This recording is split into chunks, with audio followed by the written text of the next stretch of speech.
Hi అండి, welcome to why మద్దల్ channel. అందరూ ఎలా ఉన్నారు? వీడియోకి వెళ్ళే ముందు నా వీడియో ఫస్ట్ టైం చూస్తున్నట్లయితే ప్లీజ్ నా ఛానల్ని సబ్స్క్రైబ్ చేసుకోండి. పక్కనే ఉన్న బెల్ ఐకాన్ క్లిక్ చేయండి. ఈరోజు చిక్కుడుకాయ టమాటా కర్రీ చాలా సింపుల్గా అండ్ టేస్టీగా ఎలా చేసుకోవాలో చూసేద్దాం రండి. దీని టేస్ట్ అయితే చాలా బాగుంటుంది అండ్ డెఫినెట్గా మీరు కూడా ఒకసారి ట్రై చేయండి. ఇప్పుడు దీన్ని ఎలా ప్రిపేర్ చేసుకోవాలో చూసేద్దాం రండి. ముందుగా నేను టమాటాలు అనేది 4 కట్ చేసి పెట్టుకున్నానండి సన్నగా. ఆనియన్స్, కొత్తిమీర, కరివేపాకు సన్నగా కట్ చేసుకొని పెట్టుకోవాలి. 1/2 కిలో చిక్కుడుకాయలు తీసుకొని శుభ్రం చేసుకొని మనం ఇలా చిన్నగా కట్ చేసి పెట్టుకోవాలండి. నేను పౌడర్ కోసం అనేసి బుడ్డలు వేయించి పెట్టుకున్నాను. ఇప్పుడు స్టవ్ మీద సెర పెట్టుకొని మనము ఆయిల్ వేసుకోవాలి. ఆయిల్ వేడైనాక పోపు దినుసులు వేసుకోవాలి. పోపు దినుసులు వేగిన తర్వాత కట్ చేసుకున్న ఉల్లిపాయ ముక్కలను వేయించుకోవాలండి. వేసుకొని కరివేపాకు, ఎండుమిర్చి వేసుకోవాలండి. మనము ఇప్పుడు టమాటా ముక్కలను వేసుకొని అందులో కొద్దిగా పసుపు, రుచికి తగినంత సాల్ట్ వేసుకోవాలండి. మనము కల్లుప్పు అయినా ఏదైనా పర్వాలేదు వేసుకొని మనం బాగా కలుపుకోవాలి. ఇలా మనం 1 మినిట్ పాటు కలుపుకోవాలండి. కలుపుకున్న తర్వాత వచ్చేసి మనం ఇప్పుడు ముందుగా ఒలిచి పెట్టుకున్న చిక్కుడుకాయ ముక్కలను ఇందులో వేసుకోవాలండి. ఇందులో వేసుకొని మనము మొత్తం బాగా కలిసేలాగా కలుపుకోవాలి. మనం ఇప్పుడు బాగా కలుపుకొని మూత పెట్టేసుకున్నామంటే మనకు వాటర్ అనేది అందులోంచి ఇంక్రీజ్ అవుతాయండి.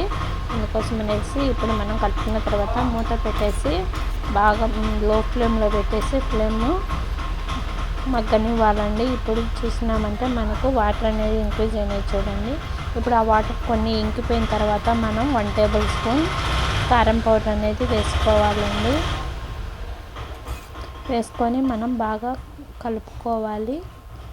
కొద్దిగా వెల్లుల్లి, కొబ్బరి పౌడర్ వేసుకోవాలండి. నేనైతే 2 టేబుల్ స్పూన్ కొబ్బరి పౌడర్ అనేది వేసుకుంటున్నాను. వేసుకొని బాగా కలుపుకోవాలండి. కలుపుకొని మనం మూత పెట్టేసి బాగా లో ఫ్లేమ్లోనే మగ్గనివ్వాలండి.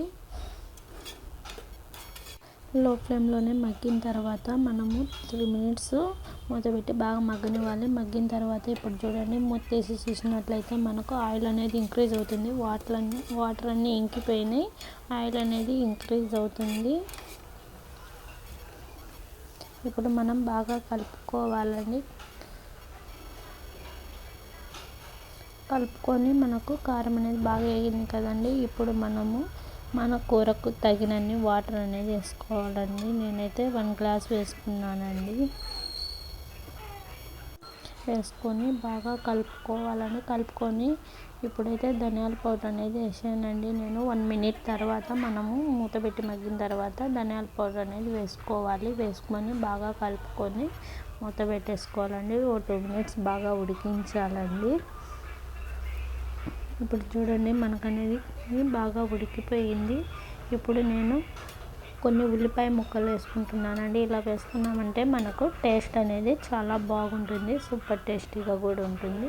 నేను ముందుగా పల్లీలు వేయించి పెట్టుకున్నాను కదండి, అది పౌడర్ పట్టేసుకున్నాను. ఇప్పుడు ఆ పౌడర్ 1 టేబుల్ స్పూన్ పౌడర్ ఇందులో వేసుకోవాలండి. మనం కూర బాగా చిక్కబడుతుంది. చిక్కబడడానికి ఈ పౌడర్ వేసుకున్నామంటే బాగుంటుందండి. మంచి టేస్టీగా కూడా ఉంటుంది.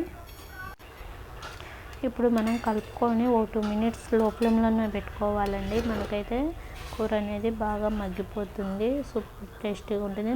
బాగా పౌడర్ అంతా మనకు కూరకు పడి చిక్కదనంగా ఉంటుంది. ఇప్పుడైతే రెడీ అయిపోయిందండి. ఇప్పుడు మనం కొత్తిమీర వేసుకొని స్టవ్ ఆఫ్ చేసుకోవడమే. ఇప్పుడు మనం రెడీ అయిపోయిందండి. ఈ చిక్కుడుకాయ కర్రీ రైస్ లేకైనా, చపాతీ లేకైనా, పరోటా లేకైనా సూపర్ టేస్టీగా ఉంటుందండి.